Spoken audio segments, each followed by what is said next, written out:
Hey guys, it's me Baco and you're watching Bad Witch Books. So today we're going to be going over my April is over. My May TBR.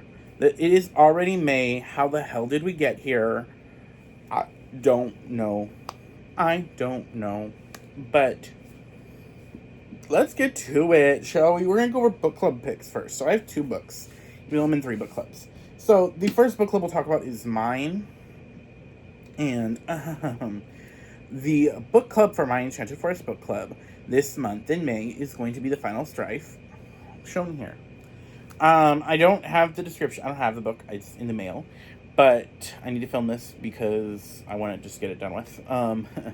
And Y'all West is coming up. So I need to start preparing for that. So I need to film this video ahead of time. But,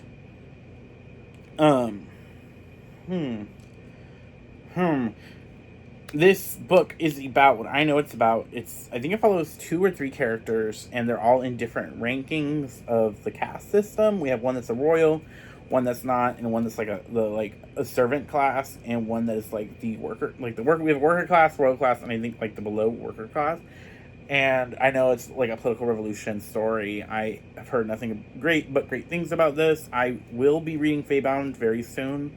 So it'll be my first book by this author, but I'm very excited to read it. This will be, like I said, this is my pick for May. So the next book will be a book for 2 book clubs, and that is Where Sleeping Girls Lie. This is a dark academia pick for Princesses Royally Book Club, but also the pick for the book club I attend in person with my library. It's okay to read YA. We are reading Where Sleeping Girls Lie. Let me read the description. Shade Huslin is starting her 3rd year of high school, this time at the prestigious Alfred Nobel Academy boarding school. After being homeschooled, misfortune has been a constant companion through her life, but even Shade doesn't expect her new roommate, Elizabeth, to disappear after Shade's first night, or for people to think she's had something to do with it. When a rumor swirling around her, Shade catches the attention of the girls, collectively known as the Unholy Trinity, and they bring her into their fold. Between learning more about them, especially Persephone, who Sadie's unexpectedly drawn to, and playing catch-up in class, Shade already has so much on her plate, but when it comes to people who don't care enough about what happened to Elizabeth, it's up to her and Elizabeth's best friend Baz to investigate, and then a student is found dead. As Shade and Baz keep trying to figure out what's going on, Shade realizes there's more to Alfred Nobel Academy and its students than she thought. Secrets lurk around every corner and beneath every surface. Secrets that rival even her own. I'm very excited to get into this. This is the author of Ace of Spades, which was fantastic. Terrifying, but fantastic. And I'm very excited to start this book in May. I'm just nervous because I know that the last one was so good. I'm not saying it's not going to live up, but I'm just nervous for how I will be feeling because of that book. So the next book we're going to talk about is going to be for my 12 witchy picks. If you don't know, every month I pull a card, a name from a thing of book names of 12 witchy books, and then I will do a separate reading vlog and review video for it. The last one was One for My Enemy by Olivia Blake. So let's get to the name pool, shall we? Pull my witchy pick for the month. So let's see what we got. Very excited for what this month has to offer. Okay. And so that book is Uprooted. Same pulling Paco. But the book that was picked was Uprooted by Naomi Novik. This is a fairy tale vibed book. Ajginza loves her valley home in the quiet village, but the corrupted wood stands on the border full of malevolent power, and its shadow lies over her life. People rely on the cold-driven wizard only known as the dragon to keep the wood's dark forest at bay, but he demands a terrible price for his assistance. Every 10 years, one young woman must hand it over to serve him without question. The next choosing is fast approaching, and everybody knows that the dragon will take Kaisha, the beautiful, graceful, and brave Kaisha, all things Agnenza isn't, and her dearest friend in the world, and there is no way to save her. But when the dragon comes, it is not Cassia he will choose. I am very excited to read this. This is like a witchy icon book, like in all the lists of like witchy books to read. Very excited to get into Uprooted. for nothing but great things. Matching the outfit of the day, did not plan it. Yes. Okay. Next, we have a book, because May is, a lot of people do mermaid, especially like artists, I'll see on Instagram, will like do a bunch of mermaid pictures for May. So I will be reading Mermaids Never Drown, a anthology, Tales to Dive For, edited by Zerdovia Cordova and Natalie C. Parker. This is a sequel to Vampires Never Get Old, and where those are about vampire tales, this is about mermaids. A Vietnamese mermaid caught between two worlds, a siren who falls for Poseidon's son, a boy secretly pining for the merboy who saved him years ago, a storm that brings humans and mermaids together, generations of family secrets and pain. Find all of these and more in the gripping new collection that will reel you from the very first page. Welcome to the ocean of heart, fear, confusion, rage, hope, humor, discovery, and love in its many folds. Edited by Zerdovia Cordova and Natalie C. Parker. Mermaids Never Drown features beloved authors Darcy Little Badger, Caitlin Byron, Prateek Chirber, Rebecca Coffinator, Julie C. Dow, Maggie Tukoto Hall, Adrienne Herrera, June Herr, Catherine Locke, Carrie Malcasalco, Julie Murphy Gurecha, Scriber, and Julia Winters. I am very excited to get into this.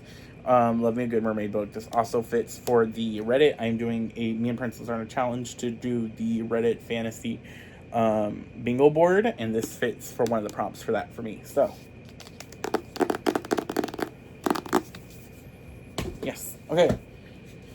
Our next book I want to read, this fits me trying to read a lot more Killian books each month. A lot of the Killian books that I have that I haven't gotten to, that I bought over the time. This one came out last month in March, couldn't filming this in May, was The Emperor and the Endless Palace by Justin Hung. This is a romance, but I don't think it's like a capital R romance. I think it's like a romantic thriller series, I heard someone say. But I've seen the author on TikTok, and I wanted to check it out. In the year 4 BC, an ambitious courtier is called upon to seduce the young emperor, but quickly discovers they are both ruled by blood, sex, and intrigue. In 1740, a lonely innkeeper agrees to help a mysterious visitor protect a rare medicine, only to unleash an overworldly terror instead. In present-day Los Angeles, a collected college student meets a beautiful stranger and cannot shake the feeling they've met before. Across these seemingly unrelated timelines, woven together only by the twists and turns of fate, two men are reborn, lifetime after lifetime, within their treacherous walls of an ancient palace and the boundless forest of the Asian wilderness. To the heart-pounding cement floors of the underground rave scene, our lovers are inexplicably drawn to each other, constantly tested by the worlds around them. As their many lives intertwine, they begin to realize the power of their undying love, a power that transcends time itself, but one that might consume them both. Very excited to read this. This also does just love it. I love me some queer love. So very excited to get this. Next is a book that is on my 24 for 24, and we have Shanghai Immortals by A.E.C. Chow. Half vampire, half fox spirit, all trouble. Pawned by her mother to the king of hell as a child, Lady Jean is a half vampire, half hajuling fox spirit, and all sasshole. As the king's ward, she has spent her past 90 years running errands, dodging the taunts of the spiteful Hunjing courtiers, and trying to control her explosive temper, with varying levels of success. So when Jing overhears the courtiers plotting to steal the priceless dragon pearl from the king, she seizes her chance to expose them once and for all. With the help of a gentle mortal tasked with setting up the central bank of hell, Jing embarks on a wild chase for intel, first through hell and then mortal Shanghai. But when her hijinks puts the mortal in danger, she must decide which is more important, avenging her loss of face or letting go of her half-empty approach to life for a chance to experience tenderness and maybe even love. Very excited to read this. This book has been on my radar ever since it came out, and I am so glad to be able to reading it. This is probably one of the books I'm most excited to getting to this month. Next is a book we are reading for me and Jen's debut-a-thon. If you did not know, me and Jen are doing a debut-a-thon. There is a couple books we have a list of that are all debuts, and we are reading them and then doing lives. The last one was for So Let Them Burn.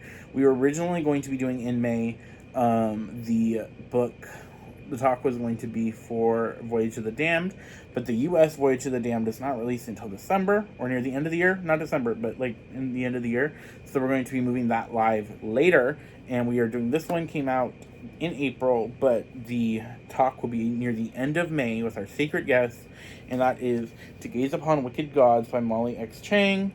Very excited to read this. I've heard interesting things about this book. So, heroes die, cowards live. Daughter of a conquered world, Ring hates the invaders who descended from the heavens long before. She was born and defeated the magic of her people with technology unlike anything her world had ever seen. Blessed by death, born with the ability to pull the life right out of the mortal bodies, Ring shouldn't have to fear these foreign invaders, but she does, especially because she wants to keep herself and her family safe. When Ring's gift is discovered by the enemy prince, he offers her an impossible deal. If she becomes his private assassin and eliminates his political rivals, whose death he swears would be for the good of both their worlds and would protect her people from further brutalization, her family will never starve or suffer harm again. But to accept that bargain, she must use the powers she has always feared, powers that will shave years off her own existence. Can Ring trust the prince whose promise for a better world make her heart ache and whose smile makes her pulse beat faster? Are the evils of this agreement tally really in service of a much greater good, or will she betray her entire nation to protect those she loves the most?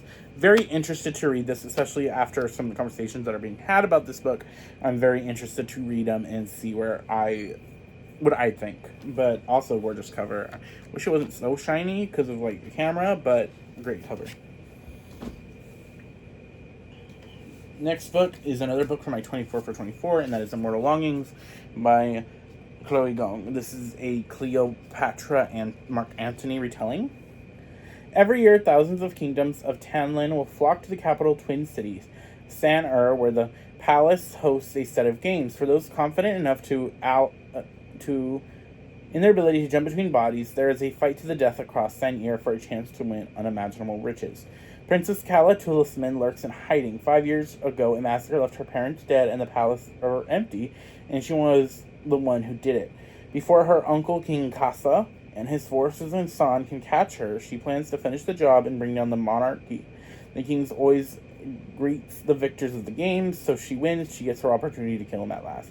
Enter Anton Maksuka, an exiled aristocrat. His childhood love has lain in a coma since they were both ousted from the palace, and he's deep in debt trying to keep her alive. Thankfully, he's one of the best jumpers in the kingdom, flitting from body to body at will.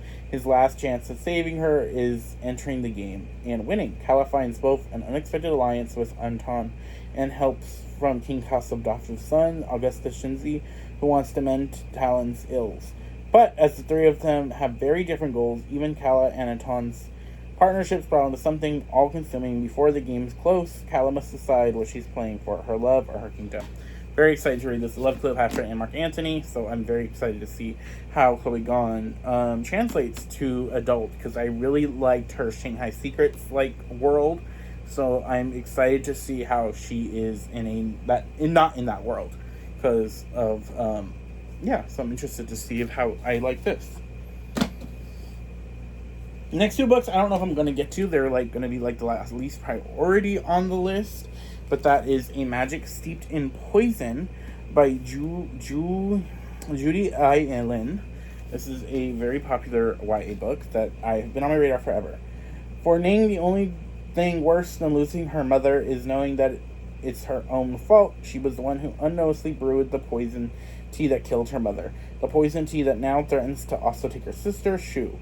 When Ning hears of a competition to find the kingdom's greatest Shanghai Shi masters of the ancient and magical art of tea making, she travels to the imperial city to compete.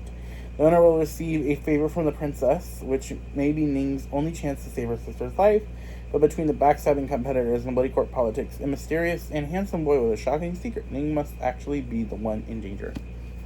Very excited to read it. So that's all the books I'm going to try to read in May. I'm also going to try to maybe get to If I Have to Be Haunted, which is a fairy loot book I have, which I just thought of, which is a girl. She has the ability to see spirits because of her family line, and she accidentally revives the golden boy, I think. That's all I really know about it, but I just thought I should add that because I want to try to, I'm trying to read all my fairy loot books. So, yeah. Let me know. That was all the books I'm reading. I think my most anticipated of this month is Shanghai Immortals, and I'm interested in the my mind blanked. To gaze upon wicked gods. I'm very intrigued in this because of all the discussion also that it's having. But yeah, what are you guys planning to read in May? Are you doing any challenges? Are you competing in anything? But yeah, let me know, and I will see y'all later.